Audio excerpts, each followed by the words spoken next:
오늘은 닫힌 마음, 열린 마음이라는 제목으로 은혜를 나누려고 합니다. 사람에게 있어서 마음처럼 중요한 것이 없습니다. 마음이 좋으면 인생이 좋고, 마음이 나쁘면 인생이 나쁘고, 마음이 비뚤면 인생이 비뚤고, 마음이 바르면 인생이 바르게 될 만큼 마음의 그 역할은 아주 큽니다. 그러니까 마음에 의해서 인생이 좌지우지 된다 해도 틀린 말이 아니라고 볼 수 있는 것입니다. 열린 마음, 닫힌 마음도 똑같습니다. 마음이 열리면 뭐든지 다 수용할 수 있고, 닫힌 마음은 아무것도 들을 수도 없습니다. 누군가 나를 향해 사랑을 고백해도 마음이 닫히면 그 목소리가 하나도 들리지 않는 것입니다. 그러니까 저편에 아무리 좋은 것이 있어도 마음이 닫혀 있으면 그 무엇도 나에게 소용이 없는 것이 사람의 마음 구조라는 것입니다. 그러므로 우리 하나님께서 우리에게 중요한 말씀을 미리 남겨두셨는데, 잠언서 4장 23절에 매우 중요한 말씀이 있습니다. 우리가 잘 아는 말씀인데 합독해 보겠습니다. 모든 지킬 만한 것 중에 더욱 내 마음을 지키라. 생명의 근원이 이에서 남이니라.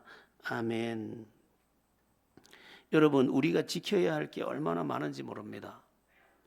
가정도 지켜야 되고, 건강도 지켜야 되고, 직장도 지켜야 하고, 우리의 어떤 인간됨의 도리도 지켜야 하고, 지킬 게 참 많습니다. 그 모든 게 소중합니다. 가정 지키는 게 얼마나 소중한 겁니까?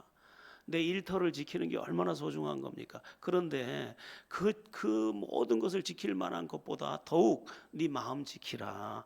마음 지키는 게 더 큰 거다. 이렇게 지금 말씀하고 있는 것입니다. 우리 마음은 어떨까요? 오늘 본문은 사도 바울이 제3차 전도 여행 그 여정에 에베소 지역에 가서 복음을 전하는 것으로 시작이 됩니다. 8절에 보면, 오늘 본문 8절에 바울이 회당에 들어가 석 달 동안 담대히 하나님 나라에 관하여 강론하며 권면하되, 이렇게 말씀이 시작됩니다. 그러니까 사도 바울이 지금 에베소 지역에 가서 복음 전할 때 온 열정을 다 쏟아서, 온 마음을 다 쏟아서 진리의 말씀, 생명의 복음을 증거했다, 이런 뜻입니다. 그런데 그 결과가 매우 안타까웠습니다. 어떻게 안타까웠습니까? 오늘 본문 9절을 한번 함께 보겠습니다. 본문 9절입니다. 오늘 본문 9절 합독합니다. 어떤 사람들은 마음이 굳어 순종하지 않고 무리 앞에서 이 도를 비방하거늘 바울이 그들을 떠나 제자들을 따로 세우고 두란노 서원에서 날마다 강론하니라. 바울이 간곡하게 그리고 진리의 말씀을 반복해서 온 힘을 다해서 전했지만, 마음이 굳어 있는 어떤 사람들이 듣지도 않고 도리어 거역하면서 이 도를 비방했다, 이렇게 지금 말씀하고 있는 것입니다. 이들이 듣지 못했던 이유가 뭐냐? 오히려 비방하고 박해를 가했던 그 이유가 뭐냐? 마음이 굳어서 그랬다, 이렇게 나와 있습니다. 마음이 굳었다는 것은 돌같이 단단해서 들어갈 틈이 없었다, 이런 뜻이죠. 여러분, 마음이 굳으면 안 됩니다. 우리 몸이 간경화, 간이 굳으면 어떤 일이 벌어지냐 하면 혈액이 간으로 들어가지를 못합니다. 그래서 조금만 들어가게 되니까 해독 작용을 못해서 몸이 피곤할 뿐만 아니라 나중에는 죽음을 부르기도 합니다. 간이 굳었는데, 간이 굳었을 뿐인데 인생 전체를 죽여버리는 것입니다. 육체에서는 간이 그렇다면 인생에서는 마음이 그렇습니다. 마음이 굳으면 들어와야 될 좋은 것들이, 나를 살릴 좋은 것들이 들어오지 못하고 내 인생을 해독을 시키지 못해서 독성에 지배되면서 내 인생을 내가 죽이게 되는 것입니다. 그래서 하나님이 주신 마음이 어떤 마음이냐, 하나님이 은혜 주신 마음이 어떤 마음이냐, 에스겔서를 가보면 이 답이 나와 있습니다. 하나님이 주시는 은혜의 마음, 하나님이 주신 복된 마음이 어떤 거냐? 에스겔서 36장 26절에서 27절을 우리 함께 합독해 보겠습니다. 또 새 영을 너희 속에 두고 새 마음을 너희에게 주되 너희 육신에서 굳은 마음을 제거하고 부드러운 마음을 줄 것이며 또 내 영을 너희 속에 두어 너희로 내 율례를 행하게 하리니. 그 다음 몰라요. 끊겨가지고. 내 영을 너희 속에 두며 새 마음을 너희에게 주되 너희 육신에서 굳은 마음을 제거하고 부드러운 마음을 준대요. 이게 하나님이 이스라엘에게 줄 복에 대한 가르침입니다.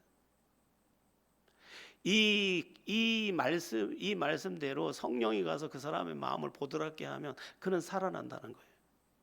그리고 그 보드라운 마음에 하나님의 말씀이 심기고 좋은 것이 들어가기 때문에 그는 살아나게 되어 있다는 것입니다. 여러분, 이제 겨울이 지나고 봄이 오면 농부들이 전부 밭을 갈지 않습니까? 왜 밭을 갑니까? 단단한 흙에는 씨앗이 안 들어가기 때문입니다. 그래서 이 흙을 보드랍게 갈아엎습니다. 한 번 가는 게 아닙니다. 지금은 기계가 좋아서 한 번에 다 로타리 친다고 하는데 예전에는 서로 두 번, 세 번을 갈아서 아주 보드랍게 만들고 그 위에 씨를 파종을 했습니다. 땅만 그렇게 했습니까? 예수님의 씨 뿌리는 비유를 보면 옥토 같은 마음은 부드러운 마음입니다.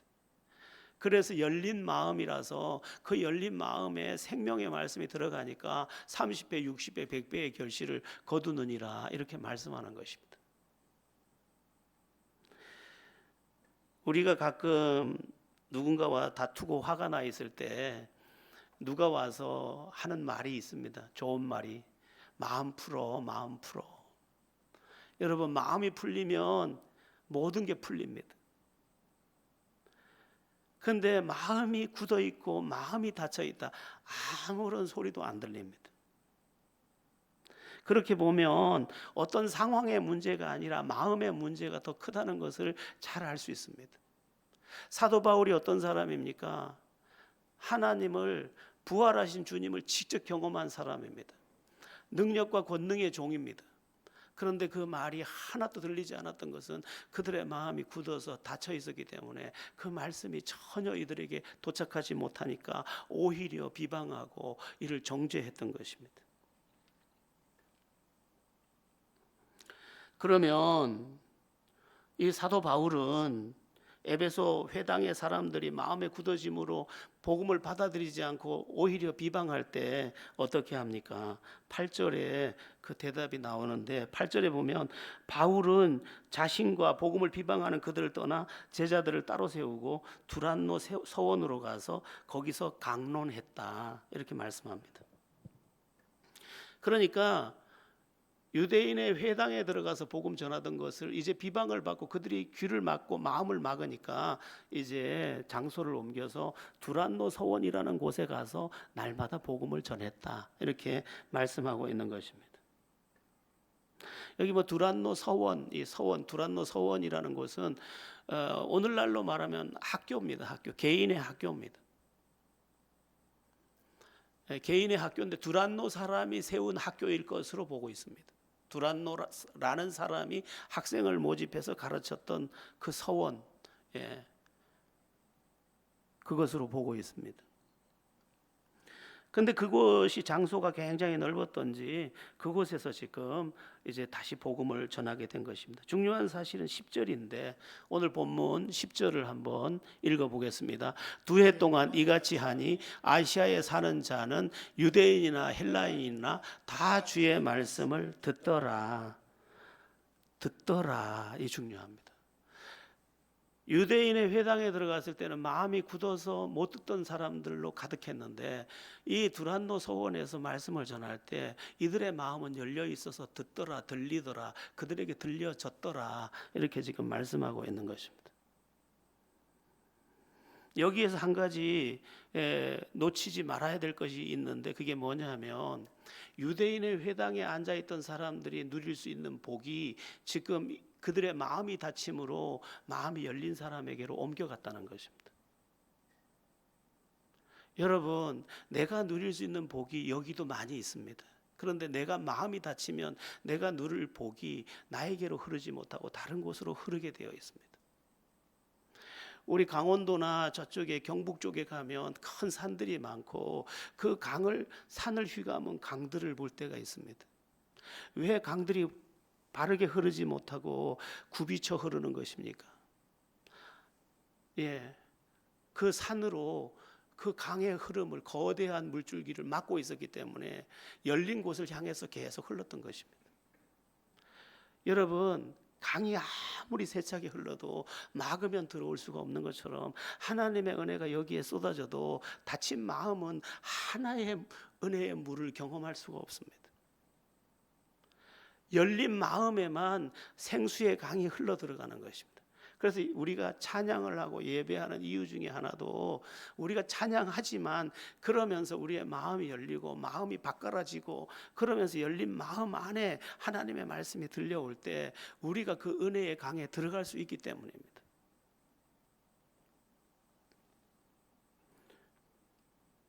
근데 신비한 게 있습니다. 예수님은 구세주요 하나님이시며 하나님의 아들이신데 예수님이 전했는데도 마음이 다쳐서 말씀을 못 듣던 많은 사람들이 있었습니다. 그게 어디냐? 우리 마태복음 11장을 한번 가볼 텐데 11장 20절에서 26절입니다. 이런 부분이 성경에 많이 나오는데 마태복음 11장 20절에서 26절입니다. 이런 이야기가 많이 나옵니다.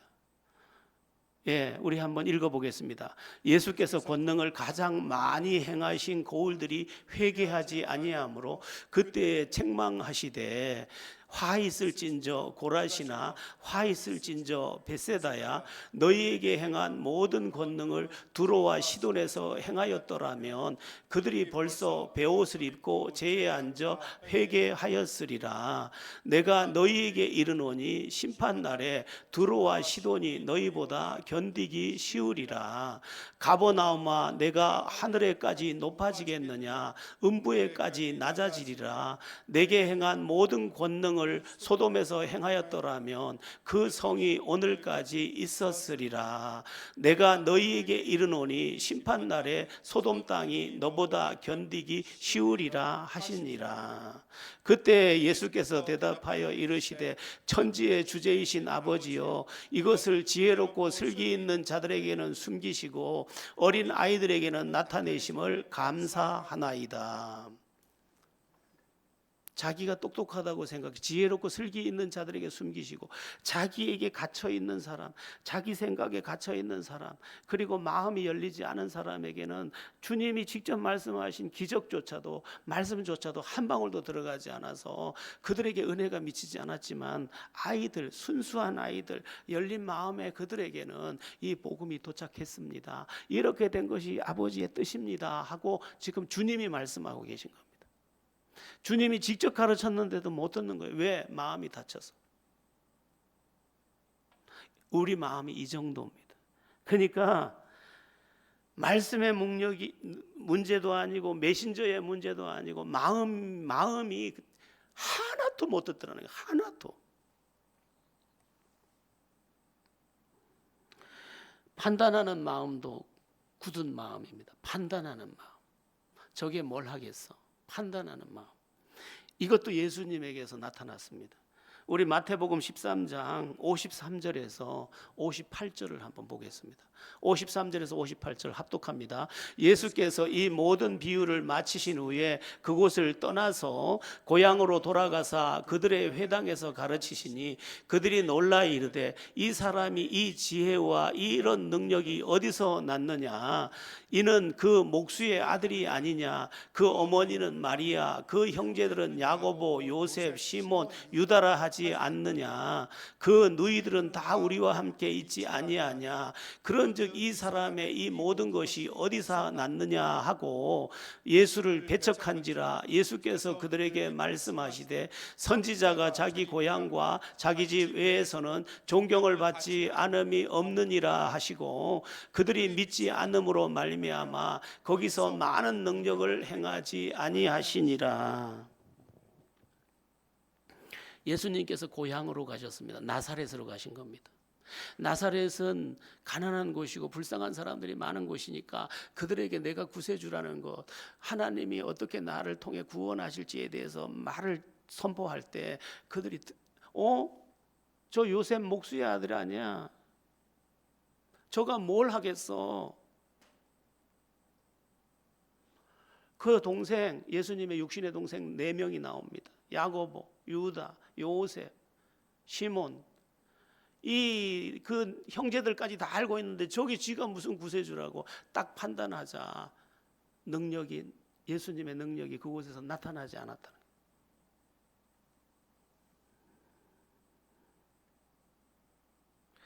58절에 그 결론이 뭐냐? 그들이 믿지 않음으로 말미암아 거기서 많은 능력을 행하지 아니하시니라. 마음 딱 닫고 판단 딱 하고 앉았으니까 한마디도 안 들어가더라고요. 한 방울도 물이 튀지도 않을 정도로 말씀이 안 들어가더라고요.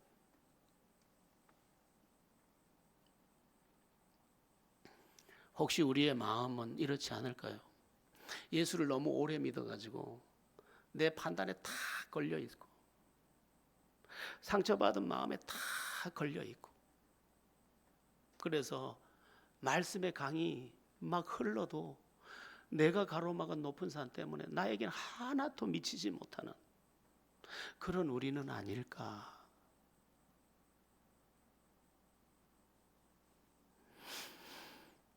자, 그런데 두란노 서원 쪽에서는 계속 기적이 일어났습니다. 우리 함께 마음이 열리고 말씀이 들리는 곳에 어떤 일이 일어났는지 오늘 본문 11절, 12절을 한번 합독해 보겠습니다. 오늘 본문입니다. 오늘 본문 11절, 12절 합독합니다. 하나님이 바울의 손으로 놀라운 능력을 행하게 하시니 심지어 사람들이 바울의 몸에서 손수건이나 앞치마를 가져다가 병든 사람에게 얹으면 그 병이 떠나고 악기도 나가더라. 마음이 열려서 말씀을 듣는데 기적이 막 일어나더라는 거예요. 바울 선생님 그 손수건 좀 주세요. 그 손수건 좀. 그 앞치마 좀 주세요.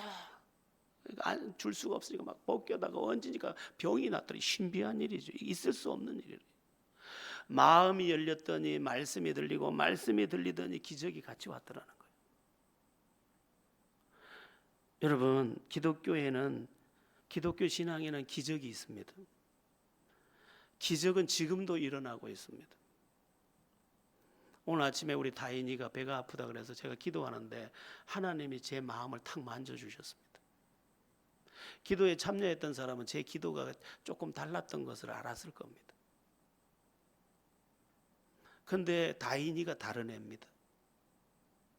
다인이는 주님을 참 좋아합니다.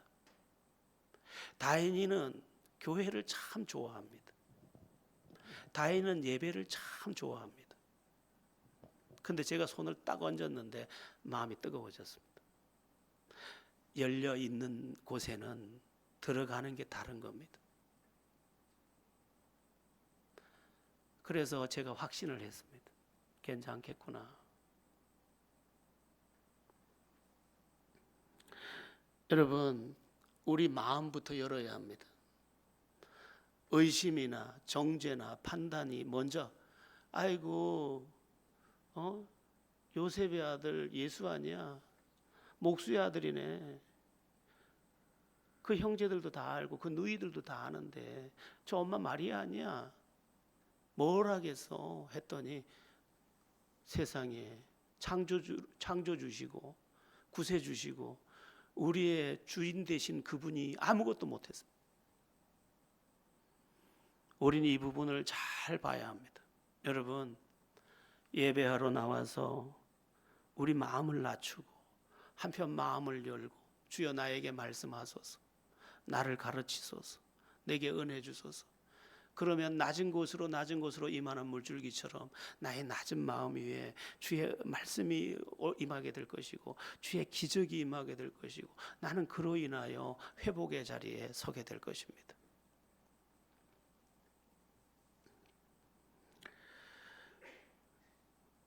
이 기적에 대한 이야기도 조금 말씀드리고 싶은데 사도 바울의 선교 그 제2차 전도 여행의 여정에 보면 기적을 그렇게 자주 쓰지 않았습니다. 다시 말하면 하나님이 기적을 자주 준 것은 아닙니다. 언제 기적을 주셨냐면 빌립보 감옥에 갇혔을 때 기적을 주셨습니다. 그때는 감옥에 갇혀서 간수장 가족들을 전부 구원하는 기적에 찬양하는 중에 감옥 문이 열리고 손의 결박 발의 결박이 끊어지면서 기적 중에 모든 것이 해결되었습니다. 그런데 빌립보를 떠나서 데살로니가로 갔을 때도, 베레아로 갔을 때도, 아덴으로 갔을 때도 기적은 없었습니다. 그러니까 하나님이 필요하면 주십니다. 오늘날도 기적은 있지만 만약 필요하시다면 기적을 주실 것입니다. 이스라엘 백성들이 홍해 바다 앞에 갇혔을 때 인간의 방법으로는 건널 길이 없었고 뒤에는 애국 군대가 쳐들어왔습니다. 기적이 필요한 시간입니다. 그러므로 하나님이 모세에게 내 지팡이를 앞으로 내밀라고 하셨습니다. 내밀자 바다가 갈라졌습니다. 필요할 때 하나님이 이 기적을 통해서 하나님 살아계심을 증거하려고 하실 때 그때는 하십니다. 우리에게도 어느 날은 기적이 있을 겁니다. 그러나 지금 우리의 이 믿음이 필요한 이 시간에는 믿음을 요구하시고 열린 마음으로 주를 받아야 되는 시간일 뿐인 것입니다. 그래서 바울은 기적으로 사역한 게 아니라 복음, 진리의 말씀으로 사역을 했습니다. 그런데 하나님이 필요를 따라 기적도 주시더라.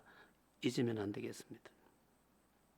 제가 예배를 시작하면서 하나님 살아계십니다 이 말을 했는데 예수 제자 운동 윤태호 목사님이 저한테 그 훈련생들 훈련한 파일을 매주 저한테 보내줍니다.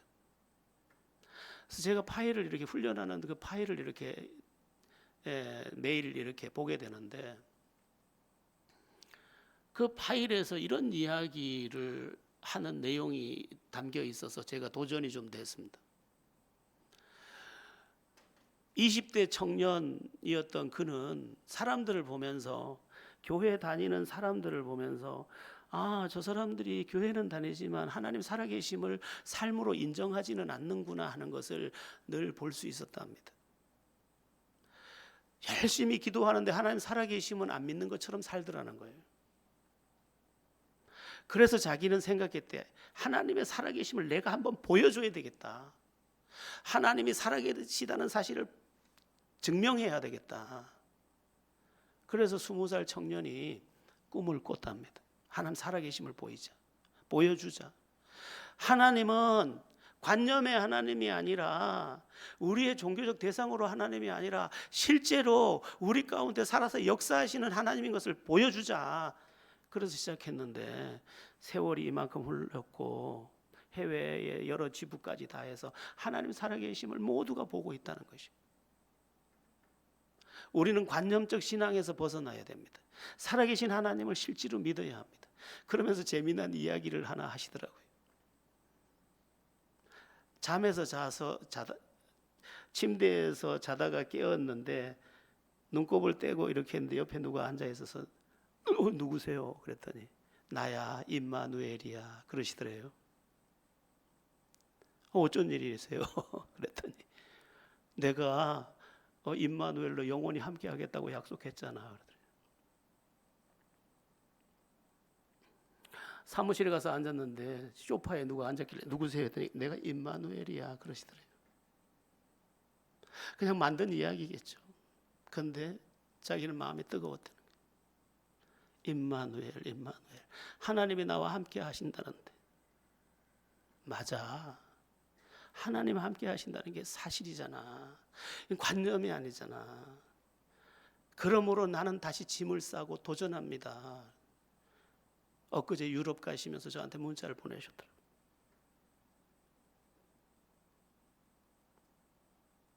난 눈물이 나더라고요. 우리는 너무 관념에 갇혀 있어요. 종교 생활에 갇혀 있어요. 옳고 그름에 갇혀 있어요. 나의 형편을 하나님 앞에 신랄하게 파헤치면서 주님, 이 부분을 수술해 주세요. 이 부분을 고쳐 주세요. 임마누엘 하나님, 주님은 지금도 나와 함께 계십니다. 우리가 조금 전에 부른 복음송에서 내가 뭐 할 때도 주님은 나와 함께 계시. 노래가 아닙니다. 그 노래가 너무 가벼워서 제 마음은 아파요. 주님이 함께 계신다는, 주님이 함께 계셔, 이게 진짜인데 주님은 함께 계셔 기뻐 찬양하면 할렐루야, 너무 가벼운 것 같아서 주님이 함께 계심이 그대로 사실인데 이거 어떻게 말해야 될까?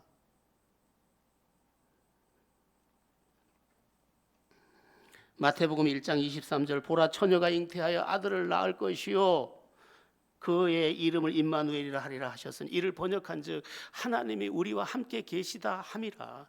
주님은 오시는 그날부터 함께 계시겠다고 하셨습니다.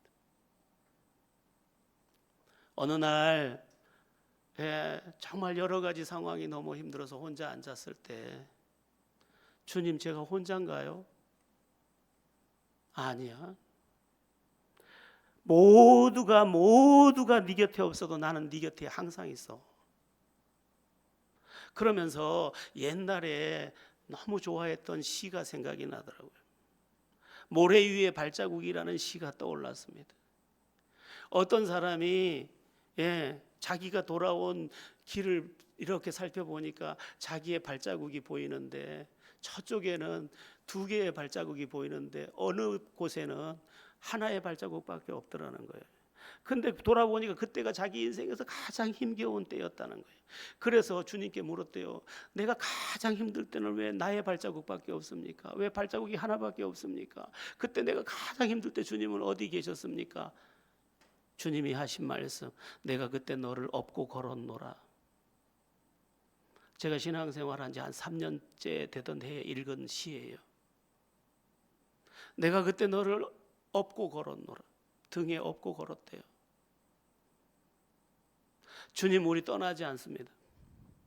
우리 관념적 신앙에서 떠나서 사실의 신앙 안으로 쑥 들어와야 돼요. 살아계신 하나님을 실제로 의지해야 돼요. 마음을 활짝 열어야 돼요. 그러면 말씀도 오고 필요하면 기적도 올 줄로 믿습니다. 자, 그런데 바울이 이렇게 권능을 행하고 기적을 행할 때 이제 이 바울을 흉내내는 사람들이 주위에 나타나기 시작했습니다. 우리 13절을 함께, 오늘 본문 13절을 함께 보겠습니다. 시작. 이에 돌아다니며 마술하는 어떤 유대인들이 시험 삼아 악기 들린 자들에게 주 예수의 이름을 불러 말하되 내가 바울이 전파하는 예수를 의지하여 너희에게 명하노라 하더라. 어떤 마술하는 유대인들이 바울을 흉내내서 귀신을 내쫓으려고 했다는 것입니다. 마술사들은 자기들의 술수를 사용하는데 여기 성령의 능력은 실제로 일어나니까 그것을 그대로 따라서 흉내를 내본 겁니다. 여러분, 가짜가 왜 있는지 아세요? 진짜가 있기 때문에 가짜가 있는 겁니다. 이 수천 수만의 종교가 왜 있겠어요? 진짜를 다 모방한 것입니다. 진짜가 있기 때문에. 그러니까 구원에 이르는 진짜 믿음의 그 하나님이 준비한 진짜가 여기 있기 때문에 이거를 모조품으로 다 지금 사용하는 것입니다. 일본에 신사가 있지 않습니까? 신사, 일본의 신사.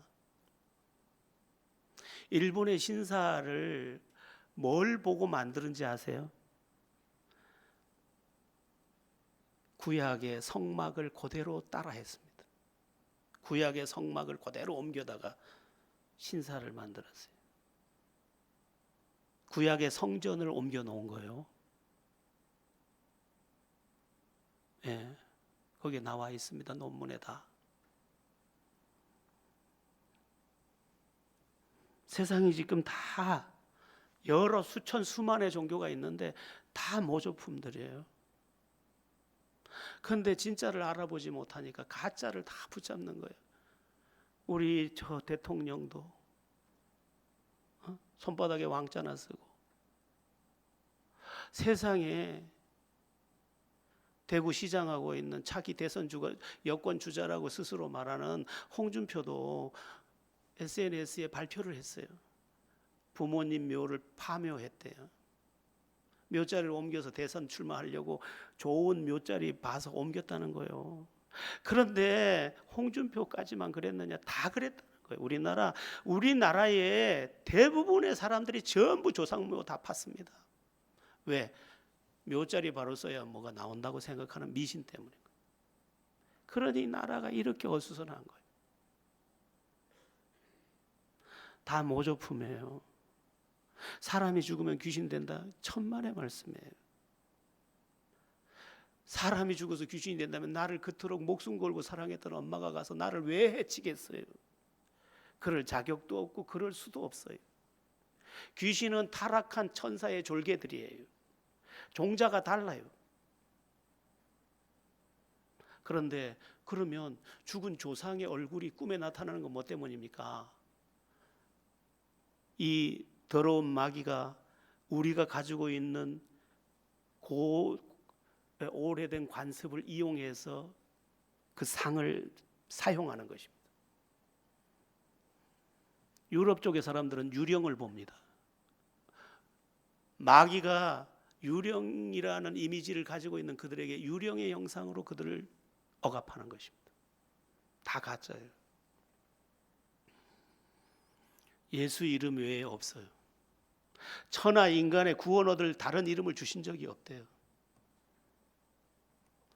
여러분 혹시라도 어디서 누구 만나서 아무런 종교 다니면 다 좋죠 이렇게 말하지 마세요. 오직 예수예요. 믿습니까? 예. 자, 이제 유대의 한 제사장 집안도 여기에 나섭니다. 14절에서 16절을 한번 본문 14절에서 16절을 보겠습니다. 시작. 유대의 한 제사장 스게와의 7 아들도 이 일을 행하더니 악기가 대답하여 이르되 내가 예수도 알고 바울도 알거니와 너희는 누구냐 하며 악기 들린 사람이 그들에게 뛰어올라 눌러 이기니 그들이 상하여 벗은 몸으로 그 집에서 도망하는지라. 아멘. 여러분, 예수의 이름은 부적과 다릅니다. 어떤 사람은 가위에 눌린다고 성경을 가슴에 안고 자는데 그런 거 아무 소용없어요. 믿음이에요.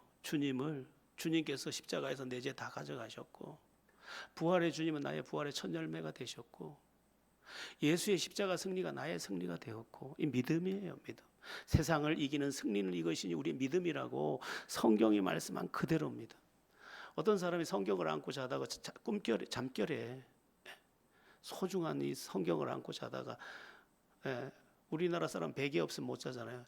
아침에 일어나 보니 베고 잔 거예요. 성경 안고 잠자고 바쁠 때 십자가 긋고 그런 짓 하지 마세요. 십자가 긋고 바쁘면 그게 믿음인가요? 예수는 퍼포먼스가 아니에요. 그대로 믿음이에요. 그냥 탁 믿는 거예요.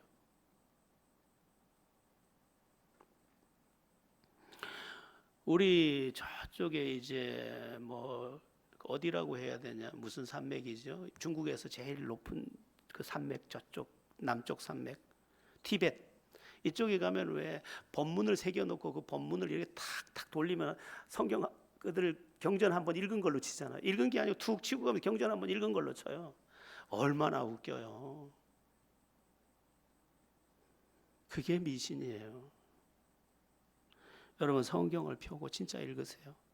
그리고 그 가르침에 나를 복종시키세요. 거기에 하나님의 능력이 있습니다.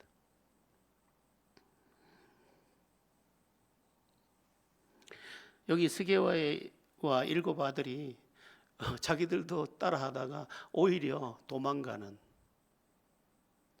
여러분 예수 반듯하게 믿어야 원수가 도망가는 거지 아니면 도리어 나한테 덤빈다니까요.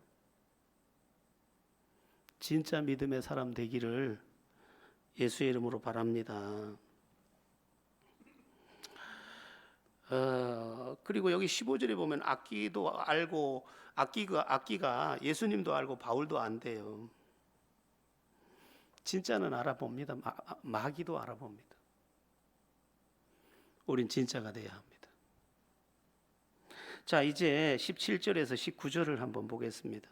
17절에서 19절이에요. 시작. 에베소에 사는 유대인과 헬라인들이 다 이 일을 알고 두려워하며 주 예수의 이름을 높이고 믿은 사람들이 많이 와서 자복하여 행한 일을 알리며 또 마술을 행하던 많은 사람이 그 책을 모아 가지고 와서 모든 사람 앞에서 불사르니 그 책값을 계산한즉 은 5만이나 되더라.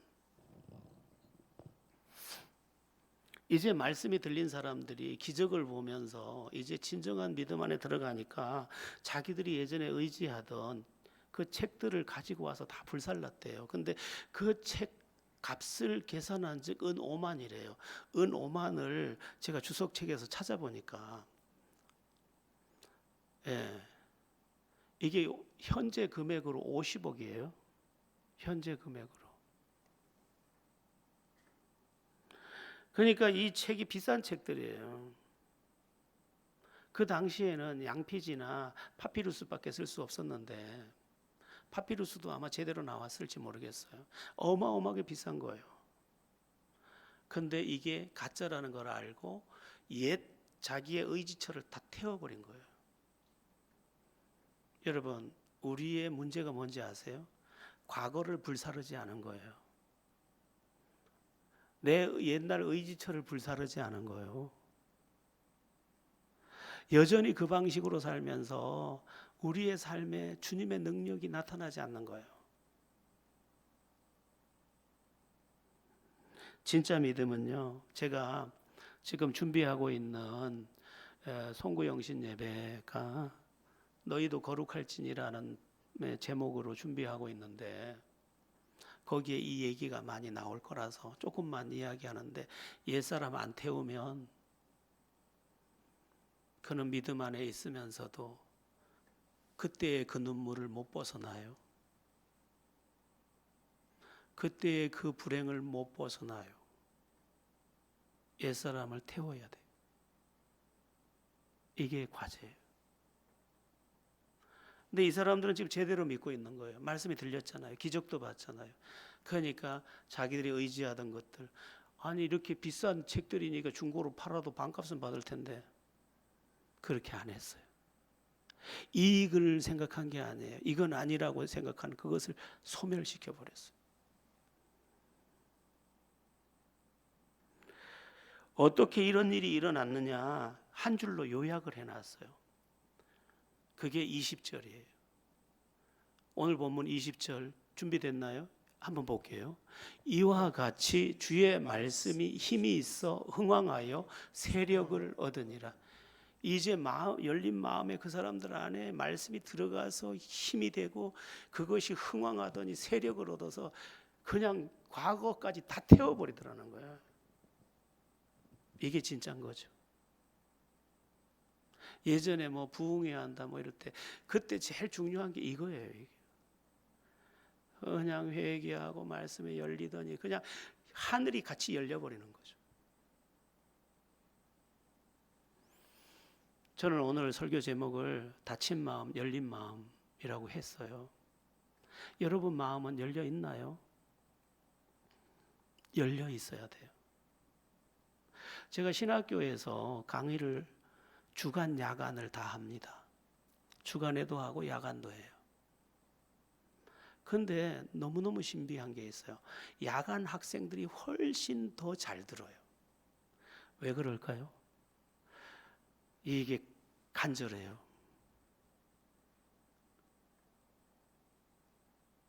그래서 보면 나중에 보면 세상에 3년 공부하고 딱 나올 때 보면 딴 사람들이 나와 있어요. 들어올 때는 뭐 좀 시시해 보이고 되겠나 했던 사람들이 눈빛도 다 달라서 일어나 나와요. 이번에도 졸업생 8명 졸업시킬 때 보니까 전부들 여러분 마음의 문제예요. 우리의 예배 아무리 좋아도 내 마음 닫혀 있으면 저 동강을 걸쳐서 한강으로 가는 물이 바로 내려갈 수 없듯이 여러분 정선에서 서울까지 지금 거리가 한 250km 정도 될 거예요. 정확지는 않아요. 근데 물길은 천리길이에요. 물길은 천리예요. 왜 그래요?